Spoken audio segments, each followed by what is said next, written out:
Hi everyone, so as you can see by the name, me sitting down, stern face, look, I'm looking right in the camera. This is on the Infinity War film review. Now this has spoilers, guys, so if you are watching this, then I hope you've watched the film. This is going to be completely spoiler, going to go through plot, pinpoint, you know, just keep going like that, and we're going to go through the film. I'm going to talk about what I thought, the scenes and what happened. I'm going to give a few shout outs to a few channels to go and watch if you do want to go and watch them, but this is going to be completely spoilered, so that's about 20 seconds of me telling you there's going to be spoilers, and I want to get straight into it. Straight in. Film starts, we get actually like the Marvel Studios, the I.O. in the studios turns 10 years. That's brilliant, that's very good. Whatever designer came up with that, fair play to you. But it gets on to the Asgardian ship. So as we know from Thor Ragnarok, all of Asgard, or what's left of Asgard, is on that spaceship. We get by the Black Order and Thanos, just, that's it. The Asgardians are dead. We didn't see how it happen, we just saw it, like bam, it's dead. We knew that was going to happen from the trailers type of stuff. But I've seen a lot of reviews, I've watched a few reviews on a few people, and not one person, what happens is Heimdall, like, he is one of the first to go, but before this happens, the Hulk has to go with Thanos, you know. Loki gets the line, we have a Hulk, he gets to say the legendary line, but the Hulk comes in, bam, bam, bam, it's about a minute and a half fight, about a minute fight, and Thanos kicks the shit out of him. Thanos racks Hulk, he racks him. I think Hulk got the ass kicking of his life because he knocks him unconscious, like bam, onto the floor and shit. Not Tombstone, but basically just body slams him. So Heimdall, he actually says, like, Lord gods, please give me the dark magic. So I don't know if that's going to fall into he was using dark magic. I don't know whether they're not using normal. Well, anyway, Heimdall sends Hulk straight to, as we know, it's the Sanctum Sanctorum, but he sends him shooting down, and one of the Black Order stabs him, or I think it's Thanos gets the spear and stabs him, and that's, like, we found out that no one has mentioned Valkyrie yet. Where is Marissa Tomei's character, one of the Valkyries? I forget what her name is, but where is she? I haven't heard anyone say that she dead. We didn't see her body, we didn't see anything of the sort. Is she going to come back for vengeance? Is she still alive? Because I don't know, she's a Valkyrie, she could take an ass kicking. But one of those ones, yep, no, we don't see that, but Thor's held up, bound and whatever, and Loki has the Tesseract. Obviously that's what Thanos wants. Give me it, or I'm going to kill your brother, squish his head, and obviously Loki gives it over. Very good, very brilliant play, but he ends up dead. He ends up dead anyway because, you know, it's Loki. I don't know if it's the actual death. We have seen Loki die so many times. When is it going to actually, you know, stick? It looked like it stuck because his eyes and shit were bloodshot, all that. Then Hulk getting wrecked and scared, so I'm going to leave that till later on. But after all that's done, Hulk gets sent to the Sanctum Sanctorum. We see it crashing into the Sanctum Sanctorum, and Wong and Doctor Strange are talk about getting sandwiches and shit, and it goes to Iron Man. So Iron Man is talking to Pepper in the park. They're actually talking about a family. Tony comes up with this conscious thing where he's having dreams, and sometimes dreams take from reality, and you borrow this and that and subconscious, all this type of jibber jabber. But he actually asks Pepper, are we pregnant? That is a very good one. I think that's hinting at a future thing. It's actually showing that Tony, it's very vital, I'm going to be coming back to these points, but Tony wants a family. Tony has a family now. We've seen him be a weapons manufacturer, we've seen him be a playboy, Lothario, anything he wants to be, and a hero. He has grown up, but we haven't seen him or heard from him talk about a family. Obviously in Civil War, him and Pepper, where he just said the cab that they were, you know, on a break. I think that's hinting at a bigger thing, which we will come back to, but he's talking about a family. Doctor Strange shows up and he's like, Tony Stark. And it's a funny banter moment. The banter between Tony and Doctor Strange is very, very good. I do like it. It's got a bit egotistical at times, but it was very good, the playback of them. Then we get, that's what I have here, Doctor Strange holds up. So Doctor Strange, he just, I don't know what it is, he does, I'm going to come back to it later on, but he holds up very good. He is strong. If you don't know, I'm going to say a shout out now, go to Comics Explained if you want to know about any Marvel thing. He is the biggest Marvel, like, fan, not even fanboy, he is an embodiment of what Marvel stands for. Honestly, Comics Explained, the link will be in the description below. Anything Marvel or DC, but mostly Marvel, he has recorded, pre-recorded, talked through, walked through every single thing, and he knows the characters in depth. But he does talk about how Doctor Strange used to be OP back in the day, and that sort of holds up. Doctor Strange is quite good in this film, very funny, and a lot of wizard jokes. I like the wizard jokes that Iron Man and Spider-Man share between each other. It's just get the wizard. Very, very good. Whoever wrote the wizard, like, just take the mick out of it. Very, very good. But Spider-Man's intro, the Spider-Man intro was very good, but we get the ship showing up in New York, outside the Sanctum Sanctorum, and yeah, Spider-Man just shows up out of nowhere. You see him on the bus, you see him, you know, swinging under the bridge, and he goes like we see in the trailer. But the battle's like halfway underway. It's just Tony has his Nano Stark, I think it's the Bleeding Edge armor. He has the nanotech, you know, suit. It comes to life. Again, I say Doctor Strange holds his own. He holds his own shit against Ebony Maw. It's very, very good. Ebony Maw fucks them up sort of a bit as well. Yeah, I'm gonna curse in this thing too. But Spider-Man just pops in, just bam, just Spider-Man just comes in, and it caught me off guard so much. I knew he was gonna be there. We've seen him in the trailer, we've seen him and everything. But it was the fact that we've seen Thanos, we've seen the Asgardians, we've seen Thor, we've seen, I think we've seen the Guardians at that point. We'd seen Iron Man, we have seen, you know, Wong, we've seen Bruce Banner. All these characters, the Black Order just showing up straight away, and then just Spider-Man, it just caught me completely off guard. I loved it. I sort of forgot that I was in Infinity War. And it was just the amount of people, like I have written here, and then the Black Order, they were good. The Black Order were good. Ebony Maw, obviously, again, I say what the comics explained. He talks about them, all their variations, everything else. They were very good. Thanos' children, something that Justice League was lacking. But some CGI was off. Well, it wasn't like enough eye-catching, not to stop me watching. It was good. It was very, very good. I did enjoy it. But it works good. It all works out brilliantly. Ebony Maw, I will say again, was the best out of them all. His introductions, he was sort of like a priest to Thanos, you know, his presenter, he was his right hand, the king's hand. But then we have Vision versus the big guy and the woman. I think it's Proxima Midnight, and I don't know, I forget the big tank's name. I think I'm going to mess up the Corvus Glaive.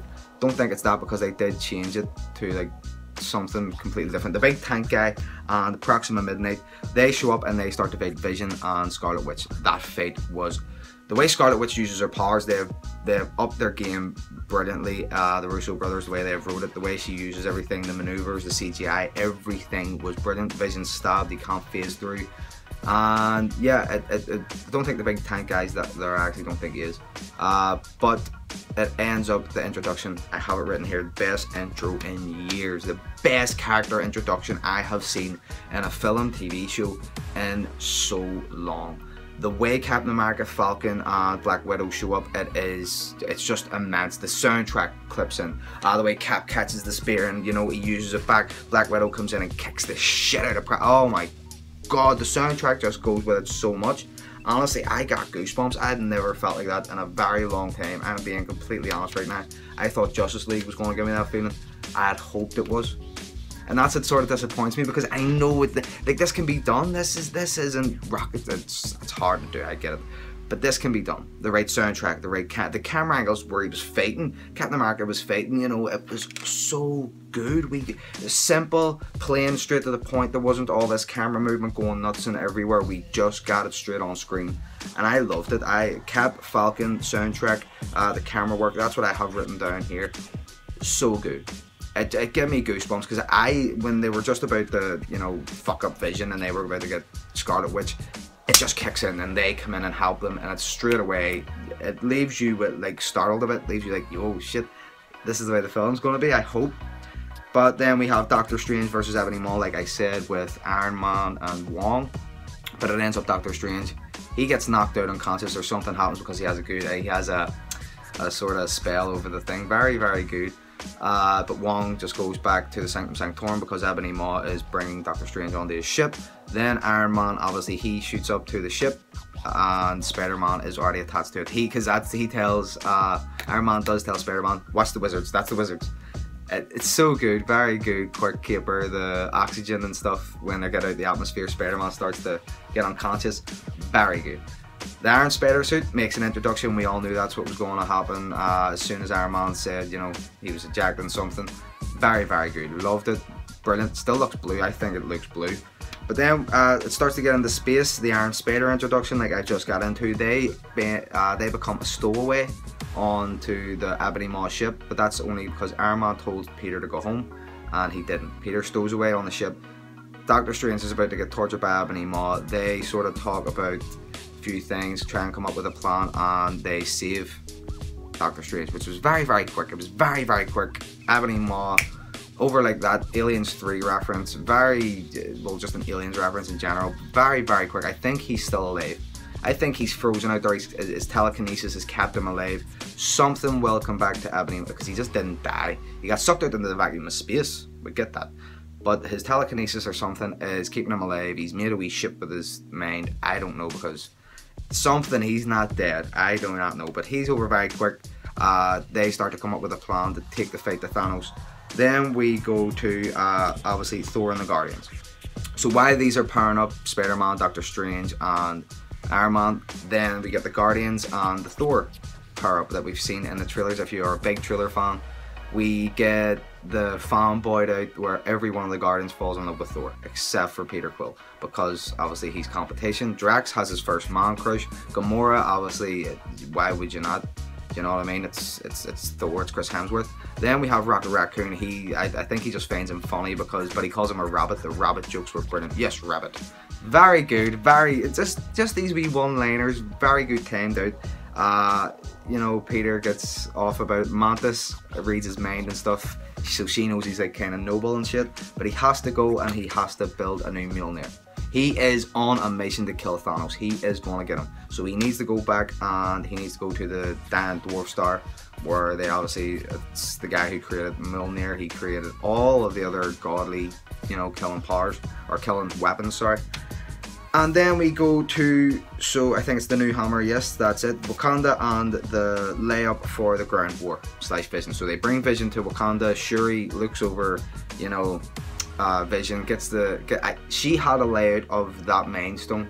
She had a layout of that, so I think that's going to come back. The layout that she has, you know, where you can see it digitally, and she is messing with it, that's going to come back, where it's going to be like a layout of the actual Infinity Stone. Maybe they can get into it. It's going to be a plan for Ant-Man and the Wasp, maybe, to get into the, you know, the atomic level, or what is it, the quantum realm? I forget what it is, but you know where I'm going with this. I think there is going to be something to come back to that, where Shuri was scanning that Mind Stone. That hopefully was not all for naught, you know, that whole time that we did spend in Wakanda doing all the protecting Vision.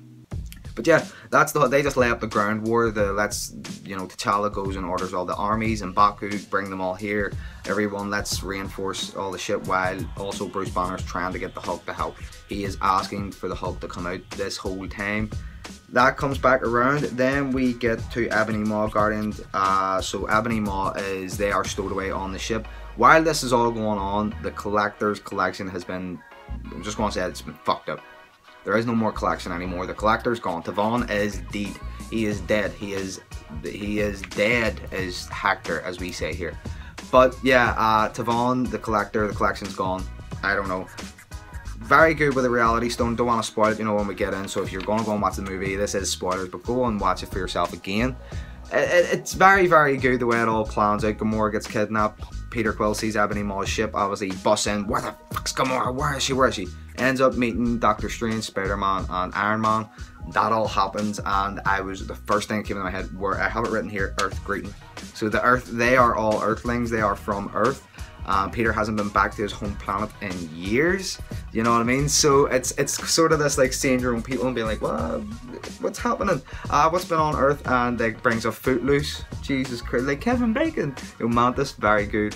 I'm from Missouri, yes, that is Earth. Very, very good. Honestly, the whole meeting, that's the one thing that I actually, as soon as that scene came into play, I was like, well, Peter Quill hasn't seen Earthlings in so long, so I love the whole pairing of that and the way it came up, but he is frantic about trying to find Gamora. And then Gamora and the Hidden Stone. So it ends up Nebula got kidnapped. Didn't like the way that all came out. Spoiler again. It's all done into a memory bank of Nebula. So a new Gamora, we had a hint at it earlier on in the film that Gamora knew something more, because she asked Peter, Star-Lord, to kill her. And I knew straight away, I was like, you're asking because you know where one of the Infinity Stones is. It's stupid. Very, very, I don't like that, the way they just plant that. I would rather just know on screen, on the button, you know, instead of trying to play it in these little threads. It worked out anyway. She knows where the Hidden Stone is. Nebula had it in her memory bank that Gamora told her, obviously a few years ago or whenever, that she burned the map. So Thanos goes, they get the stone because he's going to torture and kill Nebula. He does it still. It was just dicey. It was one of the things that didn't work with the story. It was one of the things that I didn't, as soon as it came up, even the technology and the CGI, I was like, you could have just made it blue. You know, the hologram was white. It was very, very weird. You could have just made that blue. It made it look a bit more technological. It looked like something out of Star Wars. You know, Luke, come save me. But yeah, that was my 2 cents in that whole scene. Then we get to Wakanda War and Hulk not showing up. So Banner is like, Hulk, please show up, please, please, please, Hulk. Hulk does not want to show up because he is scared shitless because he got his ass kicked by Thanos. Thanos kicked the, I'm going to curse anyway, Thanos kicked the balls out of, you know, he kicked the shit clean out of Hulk. He knocked him unconscious, like bleeding and everything, like knocked unconscious. Hulk had just spent 2 years, if not longer, on a planet where he was the God King Gladiator. He wrecked people. 2 seconds.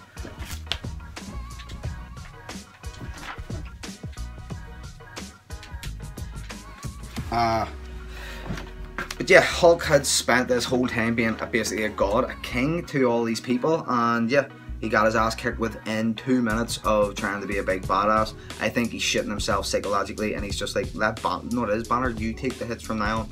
You can take the hits. I'm not taking them. Every time I take them, it hurts. You don't feel it. Do you know what I mean? Maybe he does when he wakes up, but he doesn't feel it as hard as Hulk felt it. You know, Banner didn't take those digs from Thanos.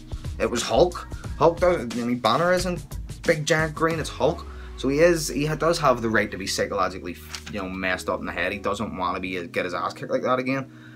And we see obviously Banner in the Hulk Buster. I like the line, "This thing kicked the shit out of the Hulk. Let's see what it can do to you." And the Black Order. There's two, the Proxima Midnight and the big tank guy. They are fighting in Wakanda. They're leading the ground attack with all these like demon dog things. That's all happening. Captain America meets Bucky. That's a very quick thing goes on though. The White Wolf has slept enough. So it's slumbered long enough, I think the line is. But anyway, they help, they give him his new arm. That's very quick. And yeah, the Hulkbuster, I thought he was going to bust out of it as Hulk. I was waiting on it. I was like, Monty, he's going. Just kept nudging my friend and going, Monty, this is going to happen. But no, didn't happen. Very good. Like the way Banner was the Silver Surfer. Caveat, he was the avatar for Silver Surfer in the original Infinity Gauntlet story. Again, Comics Explained does all of this. But yeah, very, very good. Then we go to, we are not even halfway there yet, or I think we are. Cap kicking ass with Black Widow on the Dora Milaje. That was brilliant. Cap just, you know, getting led into these things. You could see some of the blood squirting. The two shields used as sort of knives. Captain America just let loose. Black Widow, she was amazing. Black Widow, I really liked Black Widow in this film. For once, I really didn't. I couldn't buy the character a lot of the time. Beforehand, she was always on Who Say, whatever, this, that, and the other. This time, it was just straight on. Nope. Loyalty is with Cap, and I loved it. I really did. With the Dora Milaje also, you know, that, I'm going to say Michonne, but the Walking Dead actress who does do the head lead Dora Milaje, very, very good. Very, very good. Their fight scene with Proxima Midnight, and then Scarlet Witch just comes in and bam, fucks her up, kills her. Done. See you later. Scarlet Witch was really, really good in this film. Very, very good. When you do again Comics Explained, she wipes out the whole mutant race in some of the comics. You know, she has that power to just the snap of the finger. Thanos does. She wipes out a whole race and entire people. You know. So yeah, species. Let's call it. So then we go to Doctor Strange holding his own. So Doctor Strange, while all this is going on, Thanos is fighting Iron Man, Spider-Man, Doctor Strange, Star-Lord, Drax, and also Mantis. So this is all happening because obviously Gamora got kidnapped. And yeah, they do hold their own. I will say that Doctor Strange, like I say, Comics Explained, Jesus, I give enough shout out. Comics Explained is brilliant. But Doctor Strange was OP as shit years ago, a good few years ago. He could wipe out. He was a god. He didn't want to be a god, but he was a god. Doesn't matter if you want to be or not, you are considered a god. He had so much power, so they dulled him down. But in this as well, he did hold his own just with one stone against someone who had 4. Let's keep it real, like with that. He had 3. And you know, he was just wiping people out. Like he was just, you know, turned everything to butterflies. I always do that because that's what I love, that when he charged up this thing and you saw it all come up. Freaking brilliant. It just reminded me of Power Rangers and stuff. But yeah, then we have the Doctor Strange hold his own and the Spidey poses. So while this happens, they all try and go in and they try and take off the gauntlet. This happens straight away. They're trying to get off the gauntlet. Mantis is on his head. Spider-Man has him webbed up at the arm. Doctor Strange has him whipped and holding at the arm. Star-Lord, I don't know what they do. They're blasting him or something, and Drax is holding him down as well. I don't know if Drax is there. But Iron Man, obviously, they're pulling at the gauntlet as well. Iron Man's pulling at it. He has Spider-Man to come and help him. They literally just have it off, and Star-Lord comes in, and I knew it was going to. As soon as I saw Star-Lord show up, you see him come into the screen, I knew it was going to happen. Told my friend, who was saying, I was like, he's going to flip out. Said it straight away, I said, he's going to flip out. And my friend just turned around and says, what do you mean? And I just says, my camera is just going there. But I just says, he is going to find out. And he is not. He's going to be pissed off and he's going to ruin this. Straight away we knew Mantis, yeah, he is mourning. He is in loss. Why was this monster mourn? She's dead, Gamora. And that's when he just punched him in the face with a gun. I was like, yeah, that was just complete. Why? That is an elemental blaster. Fire, earth, lightning, ice. He could have jammed that down his throat and pulled all the triggers and created. So what if he had lost an arm or a hand? Who gives a fuck? He could have just stuck that down Thanos' face or down his jaw or down his mouth and just pulled the trigger on everything. Maybe make a new element, I don't know, but no, he didn't. He punched him in the fucking face with a stupid elemental gun, not even pulling the trigger. Very silly, very stupid. Everything started to unravel, you know, Thanos throws them all off, and Spider-Man literally has it off of his fingers because Iron Man got off and had to hold back Star-Lord. And I don't know why he stopped him from hitting him. You know, he's hitting him, just let him keep punching the fuck out of him. You take the gauntlet off. Anyway, that's just tiny grapes. But he has it off by literally the fingertips, and Thanos just clamps the hand and pulls it back on. You know, it's literally here at the fingertips, and Thanos just clamps the hand back, pulls it down, and just starts throwing them to pieces, throws them about.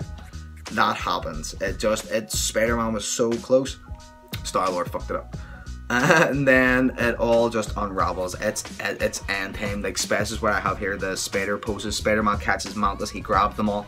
But it's the way he lands with the spider legs. The spider legs land like up here, like up behind his shoulders, and down here on the ground, and he is curled up holding Mantis. It is completely from the comics. It is so from a comic page, from a comic artist. That pose, the way it's shaped, the spider legs, it's definitely from the comics of either Civil War or something. One of the perch thing with all the 4 legs, oh my god, it drew me in more. It was just like, this is a comic book movie. You can do all the scenes, like the badass scenes that you want, but people will always argue that the Batman vs Superman scene in Batman vs Superman, the end where he fights everyone, Batman, in the warehouse, that is completely Arkham. That is what sold half of the people. That is what got us on board as well at the end of the movie. That's what saved it, was just pure Arkham brutality. What we have played, that is Batman. It drew you in like a comic. This was the exact same. Spider-Man, the way he just landed, the way he moved, the way it got on, he was the comic. So was most of the characters. Honestly, sometimes I still trying to buy Robert Downey Jr. because of the suit, the complete CGI. It's weird. I would love if he just had, like in Avengers, he had the helmet and shit. It looked a lot more real. But it just draws you in more. It makes you feel like a world is here. These characters are in this world, and it's just the poses that he did. That pose alone sold me. I know I've spent a minute talking about it. It's so good with the spider legs. Then we have, I knew Star-Lord would have flipped out and ruined the chance. So he just ruined it. Star-Lord fucked everything up. Then the Doctor Strange predictions. So everything goes to shit, everything happens, and Doctor Strange does this like exorcism, his head goes nuts kind of thing. And he sees the future. He sees all the predictabilities, everything, and Iron Man asks him, do we win? He says, M1. Only one. And 14 million and something odd, you know, realities and versions that this happens. This is the only one chance that they do. So they do come up with a plan. Tony gets stabbed with his nanites. Everyone gets fucked up in some sort of way. But Tony gets stabbed with his nanites, his actual, you know, costume. I didn't know every time, you know, he was making a cannon or he was making something, it was drawn armor and nanites from a different part of his body. So he ended up, every time Thanos was catching it, breaking it, he had to draw more nanites from all around his armor, which basically left him vulnerable. It basically left him, you know, just with a bare suit, and he just snapped it, grabs it, bang. Stabs him with his own nanites, and yeah, that's when Doctor Strange offers the time stone, even though he did say that he wouldn't give it out, he wouldn't, you know, give it off, because he is sworn to protect it, which was a bit dicky, but obviously then we'll get into it. He gives him the time stone, he says spare his life, spare him, please just spare his life. So that happens. But before this happened, you know, Thanos gave a wee speech to Tony, and he did say, I know of you, Tony Stark. You're not the only one burdened with knowledge. Beforehand, in the Sanctum Sanctorum, when Doctor Strange got him when Hulk crashed in, because obviously that's where he knew to get him, he said, tell me his name again. And Doctor Strange says, Thanos. And that is when Tony, he sort of flips out, or he says something. He says, this Thanos has been in my head for 6 years.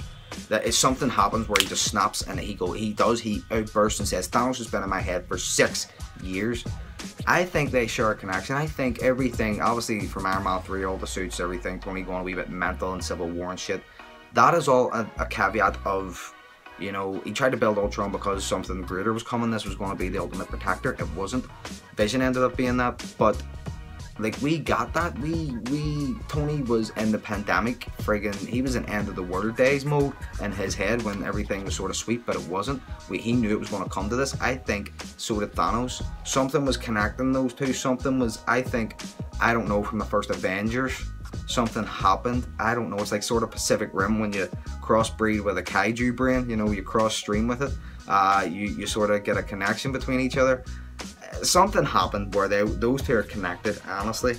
But he spares his life, gives him the time stone, and that's when they're left on Titan. They're sort of fucked up.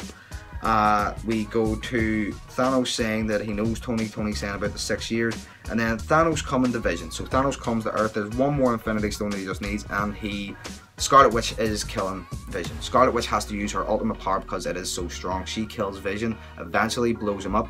But I nudged my friend, and I knew as soon as Doctor Strange handed over that time stone, he can do whatever he wants. No matter what they do at this point, he can alter time and space and reality. So anything you do at this point, it doesn't matter. He can reatomize, reaccumulate. He can do anything he wants. This is the difference. Well, that's where I thought the plan to get the gauntlet off his hand was the ultimate plan. That was the best thing ever. I thought, like, Jesus, yes, that's brilliant.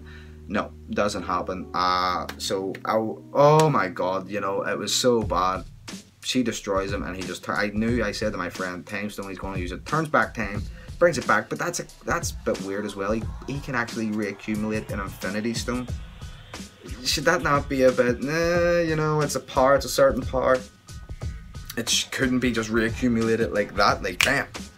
But anyway, while all this is going on as well, also, we have Thor off creating his new Mjolnir, which is going to be called, I'll say at the end, but he is Peter Dinklage, and Peter Dinklage is a giant dwarf. If you don't know who Peter Dinklage is, he is the famous dwarf, obviously in Game of Thrones for Tyrion. He is in, obviously, Pixels. He has been throughout all of film, you know, worked for the past 20 years, if not 30, and he is very, very good and famous for what he does, that is being a dwarf.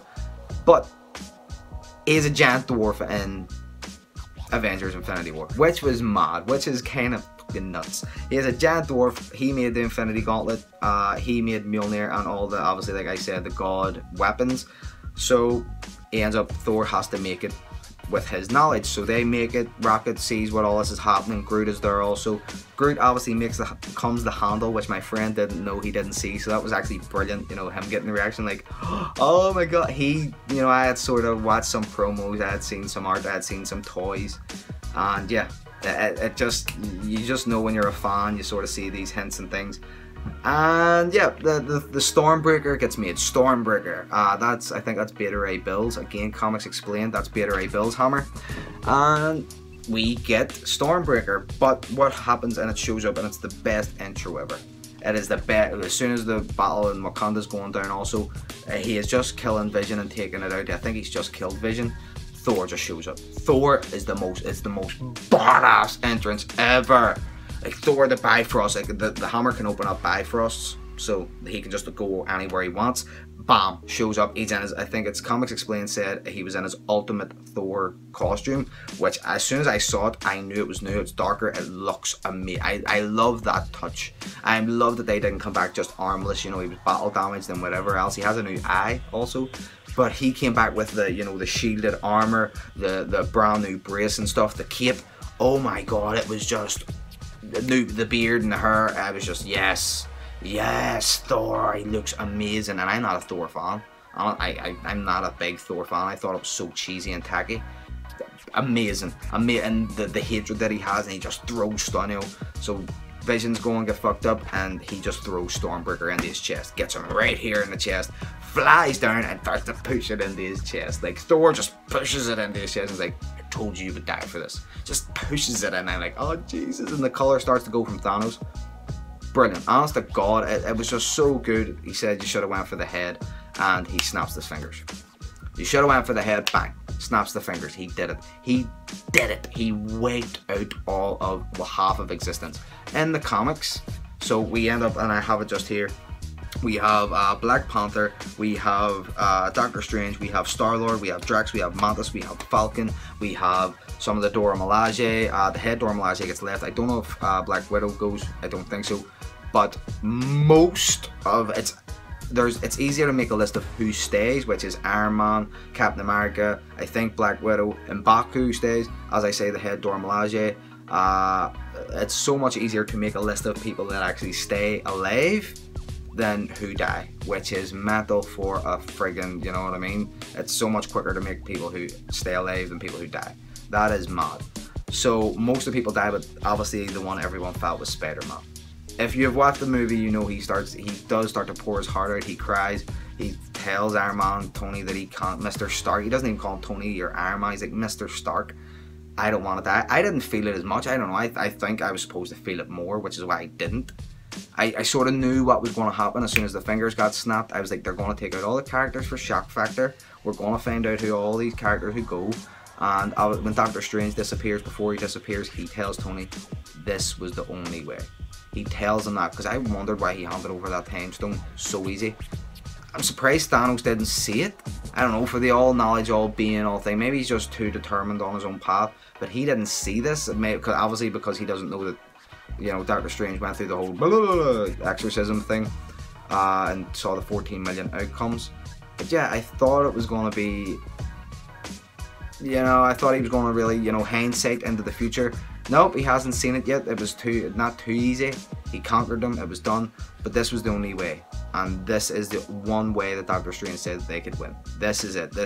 Everyone has to die, half of the population, for Tony to succeed and bring back everyone else when he gets the Infinity Gauntlet. So either Tony or Cap is going to get that Infinity Gauntlet in the next movie, or it's going to be all of them. Either Black Widow, you know, Cap, they're all going to harness the power like Guardians of the Galaxy did. So like Guardians of the Galaxy, they're all going to share from one Infinity Stone that took all 4 or 5 of them. And plus Peter was a god at that point, a demigod or whatever. But, you know, we're going to see everyone, you know, I think Thor's still alive, I think. But we're going to see those all harness the power of the gauntlet, or Tony's just going to wear it. But like the Soul Stone, you have to, this is one of the things that I didn't want to talk about until the end. Gamora dies. So the deaths that happen in the film. So Gamora dies, and that's because Thanos has to sacrifice someone for the Soul Stone. So you need a soul to take the Soul Stone. Gamora, he had to sacrifice the one thing that he loved, that was Gamora. I knew straight away as soon as it said soul for a soul, you have to sacrifice the one thing that you love, it's gonna be Gamora.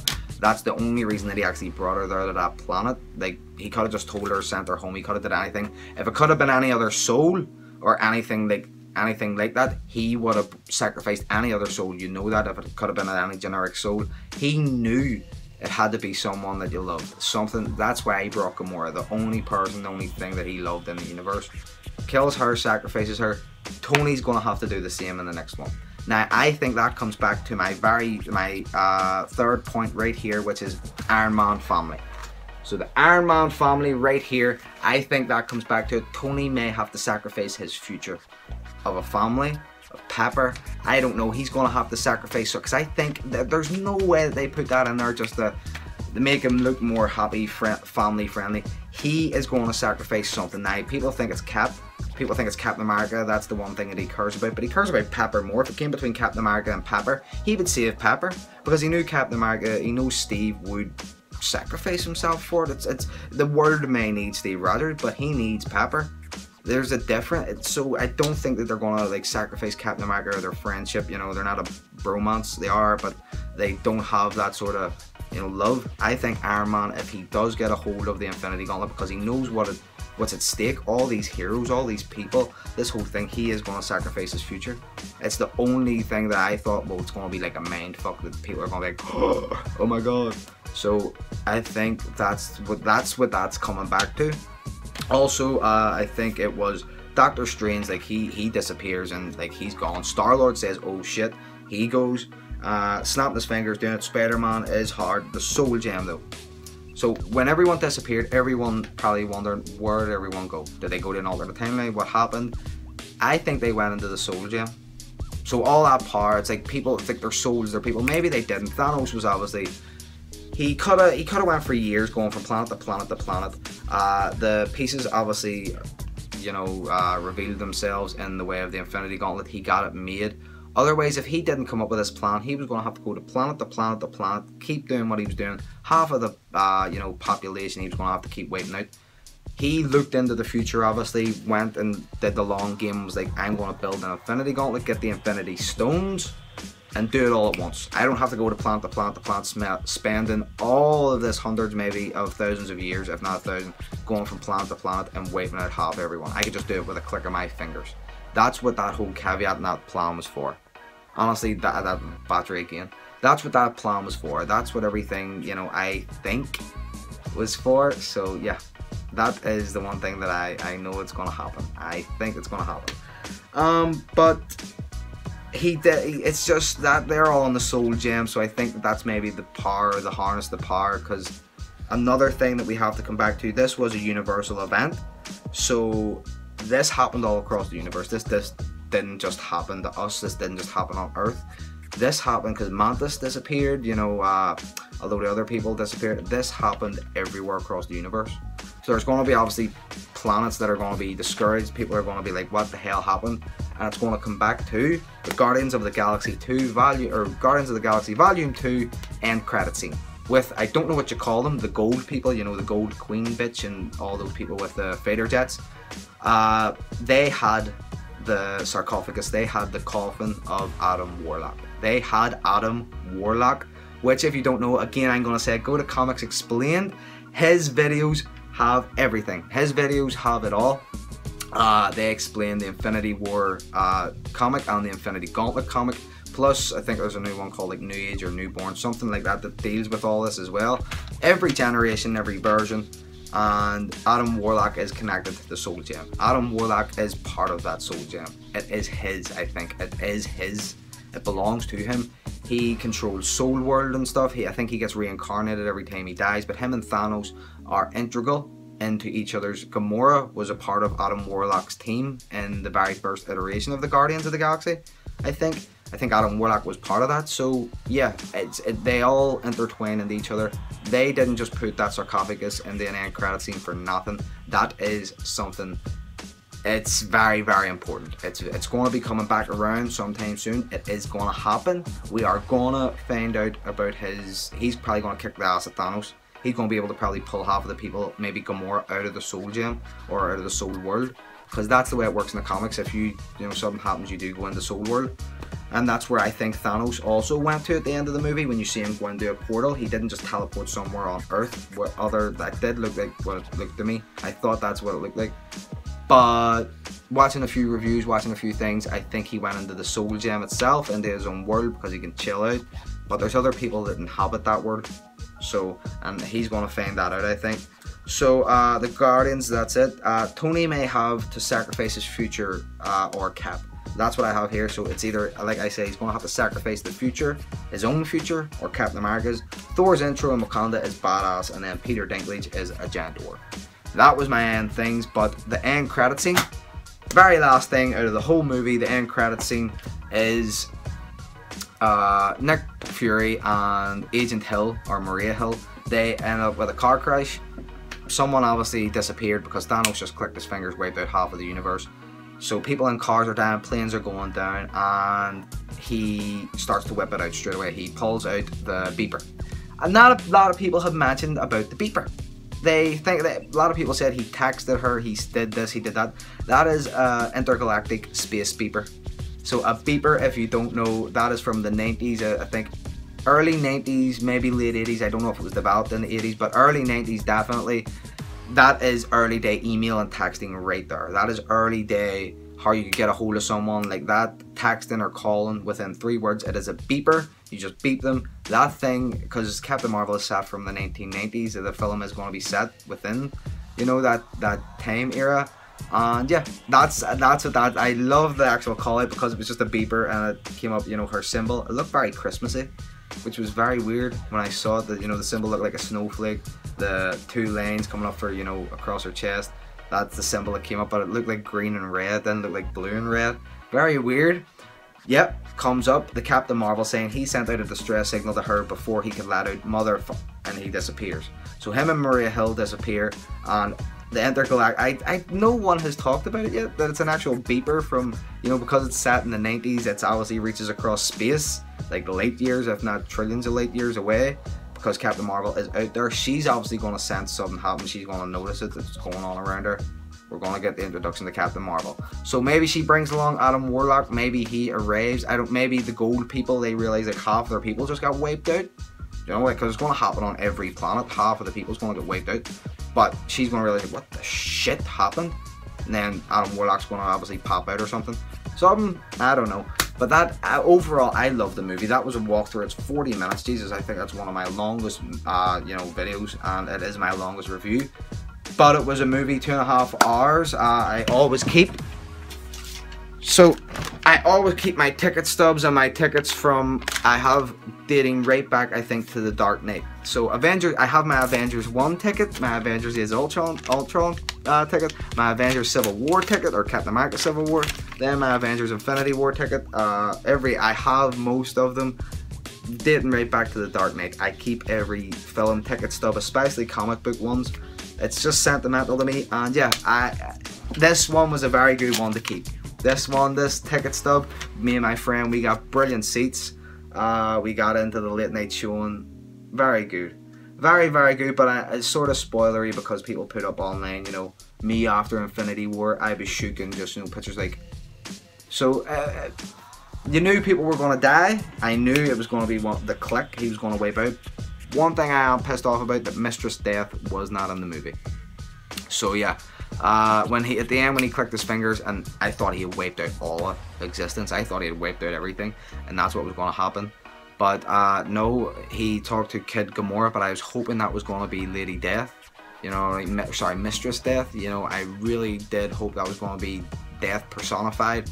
But you do spend the whole movie, I talked about all the characters and what happened. It is a Thanos movie, so if you are into your villains, it does tell the tale of Thanos, does tell what he did, what he actually thinks, and you do feel for him, you do believe in his cause. I believe in his cause, which is weird. I actually do agree with not what he's doing, sort of, but yeah, the method and the way he's going about it and how he's doing it. Instead of spending a couple of 1,000 years, if not a couple of 100 years doing it himself, he could do it in one click. Spend 10 years trying to get these Infinity Stones, which he has. So yeah, brilliant. I loved the movie. Honestly, it was one of those ones I was hoping Justice League was going to give me that feeling. It was Avengers Infinity War, but it didn't leave me like, oh my god, what's going to happen next? I know what's going to happen next, but I can't wait to see. I cannot wait to see the characters that they bring in. I cannot wait to see the reunion between characters. Maybe they're going to change everything when they do bring people back. You know, the whole universe is going to change the way people have came back. So yeah, that was my Avengers Infinity War review on the movie. This has been me, always That Your Geek Speak, guys, from me, everyone here at Ireland. Please subscribe and comment. Let me know down below what you thought of the movie and what you actually thought of Avengers Infinity War and all the movies leading up to it. The 10 years in the making, guys. As fans, we sort of knew what was going to happen. We knew that this was... We just knew it. I knew from when I was like 12 or 13 that this is going to happen. Billions of billions of billions and billions of fucking billions of pounds. Money is going to be coming from this from years to come. So yeah, this is just the beginning of, not the end, but it's the beginning of a new end. You know, of a new start. As I said before, guys, always at your geek speak, and let me know again down below what you thought. I'm John Hay, just being a geek speaking, talking about reviews on Avengers Infinity War. Thank you for watching, and I hope you listen till the end of the video. I'm just a geek to speak. Oh yeah, and I think this is probably going to be the next step. It's either Secret Invasion. I think Secret Invasion, the Skrulls are going to invade next. That is Marvel Phase 4. I hope it's Marvel. I think Captain Marvel may bring along the Skrulls, guys. So yeah, just a wee spoiler. I was at the speak. Bye guys.